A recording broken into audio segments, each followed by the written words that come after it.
오늘도 현장에서 또 온라인으로 함께 예배드리는 우리 사랑하는 성도님들에게 주의 자비와 평화가 있기를 주님의 이름으로 축복합니다.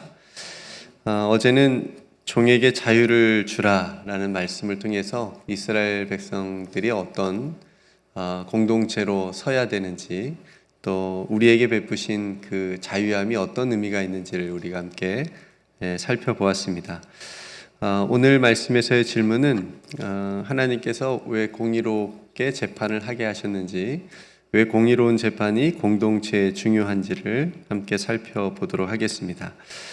하나님께서 재판장들에게 오직 공의로 재판하라 이렇게 명령하십니다. 이유는 간단하죠. 하나님께서 공의롭기 때문에 그렇습니다.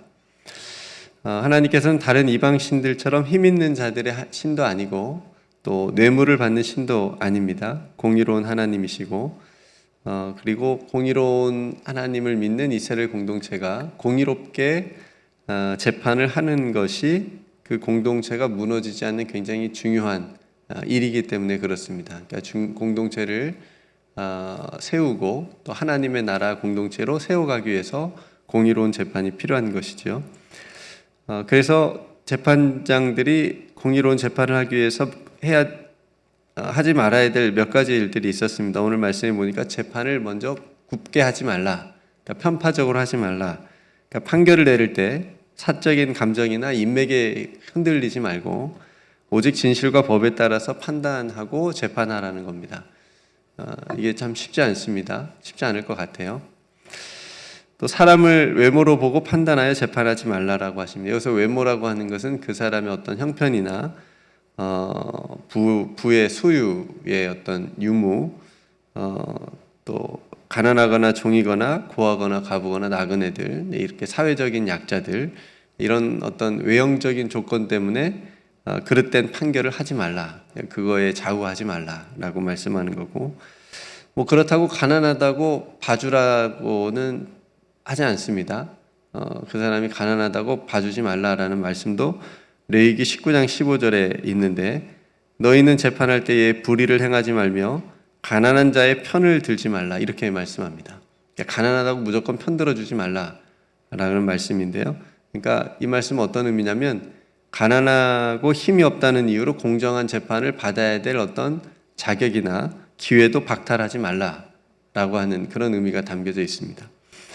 세 번째로 어떤 외압이나 뇌물에 의해서 판결의 결과를 바꾸지 말라라는 거죠. 그러니까 오직 공의로 따르라. 그러니까 외압이 굉장히 많죠. 오늘날도 많고 또 뇌물도 받는 판사들도 분명히 있을 거고. 그러니까 어찌 보면 오늘 나오는 이 세 가지 이 조건이 재판장들이 당연히 이래야 되는데 불의한 판결을 내리고 사람을 외모로 판단해서 판결을 내리고 또 그래서 억울한 사람을 만들고 뇌물을 받고 외압의 어떤 권력에 휘둘리고 이런 일들이 있었기 때문에 이런 명령을 내렸겠죠. 그렇죠? 그러니까 예나 지금이나 그러니까 공의로운 판결을 내리는 게 이게 그냥 판사들이 재판관들이 그 헌법이나 어떤 법률에 의해서 공정하게 내리면 될 것 같은데 그렇게 내리는 게 쉽지 않다. 굉장히 많은 유혹들이 있구나라고 하는 것을 우리가 느낄 수가 있습니다. 그러니까 여러분, 공의롭게 재판하라라고 하는 이 말씀이 하나님의 명령입니다.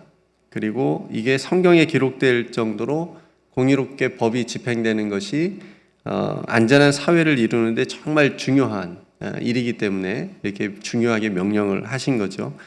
만약에 사람들이 법을 신뢰하지 못한다라고 한다면 어떻게 되겠습니까? 재판장들이 재판을 해가지고 판결을 내렸는데 사람들이 다 수긍을 하지 못해요. 그럼 어떤 사회가 되겠습니까? 무법천지가 되겠죠. 지키지 않는 사람들이 훨씬 더 많아질 겁니다. 그죠? 그러니까 여러분, 유명한 우리나라의 사건이 한 가지가 있었는데 유전무죄라는 말 들어보셨습니까? 이게 영화로도 나온 이야기인데 1988년도니까 우리 서울올림픽이 이제 개최될 해인데 그때 일어난 일입니다. 10월 달에 영등포 교도소의 수감자 12명이 이제 호송 중에 집단 탈주를 하는 일이 벌어집니다. 그 중에 이제 도망가지 않고 버스에 있는 사람들도 있었고 도망친 사람들도 있었는데 그때 도망친 사람들 중에 대표적인 사람이 지강헌이라고 하는 사람이 있었는데 이 사람이 이제 서울 도심에서 멀리 도망가지 않고 등잔빛이 어둡다고 서울 도심에서 이제 돌아다니면서 이제 도망 행각을 벌였습니다. 근데 이 지강헌이라는 사람이 556만 원을 이제 절도를 한 거예요. 556만 원을 훔친 거예요. 그래서 징역을 7년을 받았습니다. 어떠세요? 심합니까? 안 심합니까? 7년을 일단 받았어요. 거기에다가 보호감호 10년을 더해줍니다. 그래서 556만 원을 훔쳤는데 17년을 삽니다. 17년을 살아야 했어요. 근데 그 당시에 공교롭게도 수백억 원, 그러니까 수백억이에요. 수백억 원을 횡령한 사람은 똑같이 징역 7년을 받았습니다. 근데 권력을 이용해서 그 당시 최고 권력자의 최측근이었어요. 근데 그 권력을 이용해서 실제로는 얼마 복역하지도 않고 출소를 하게 됩니다. 그 사람은 수백억 원을 횡령을 했는데도. 근데 556만 원을 훔쳤는데 17년을 이제 선고받은 겁니다.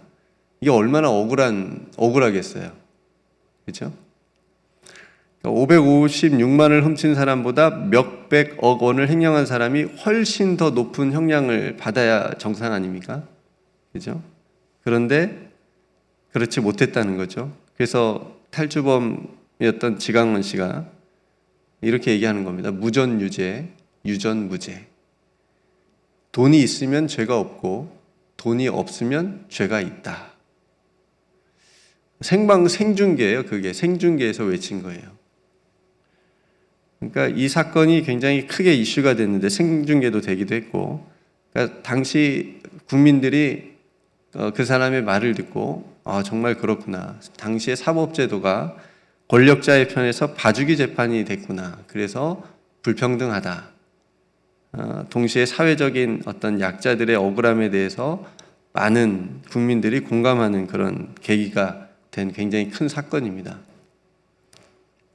물론 탈주범들에게 잘못이 없다는 게 아니에요. 정당한 자신들이 저지른 범죄에 대해 정당하게 받아야 되는데 훨씬 높은 형량을 재판을 받고 그와 반대로 훨씬 큰 죄를 지은 사람은 훨씬 작은 재판을 받았으니까 형량을 받았으니까 불평등하고 공정하지 못했다라고 하는 거죠.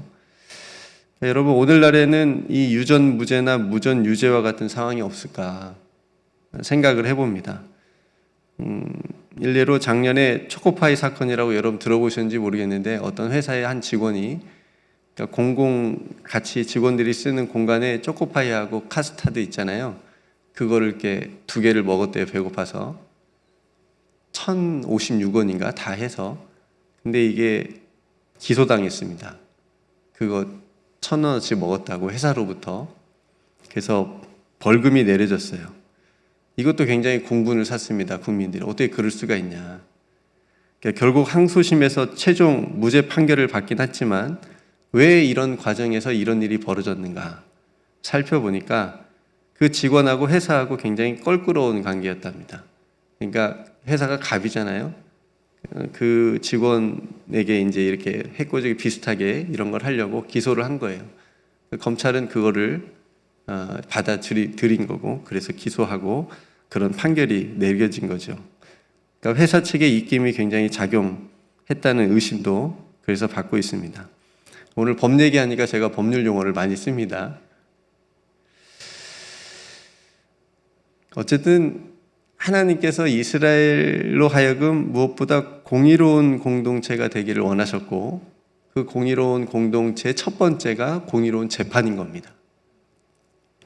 그러니까 공의로운 재판은 적어도 사회적 약자들이 최소한의 법의 보호를 받는 거예요.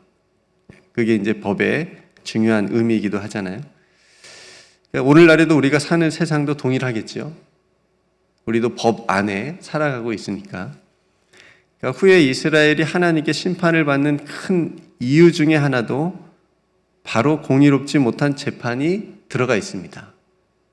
하나님께서 이스라엘 백성들을 심판하실 때 여러 가지 우상 숭배, 음란함 여러 가지 있지만 이유들이 있지만 그 중에 하나가 너희들이 왜 이렇게 법을 공의롭게 재판하지 않냐, 집행하지 않냐라고 하는 거죠.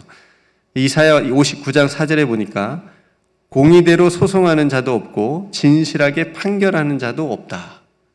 진실하게 판결하지 않는 거예요. 사무엘 선지자 아들들도 사사가 되었을 때 뇌물을 받고 판결을 불이하게 내립니다. 그거 굉장히 심판하시죠, 바로. 아모스 선지자 여러분 기억하시죠? 이스라엘의 죄에 대해서 이렇게 얘기합니다. 너희는 의인을 학대하며 뇌물을 받고 성문에서 가난한 자를 억울하게 하며 정의를 쑥으로 바꾸고 공의를 땅에 던진다. 그 당시에 이스라엘 백성들의 모습입니다. 그래서 그 유명한 말을 하죠. 오직 정의를 물같이 공의를 마르지 않는 강같이 흐르게 해야 된다.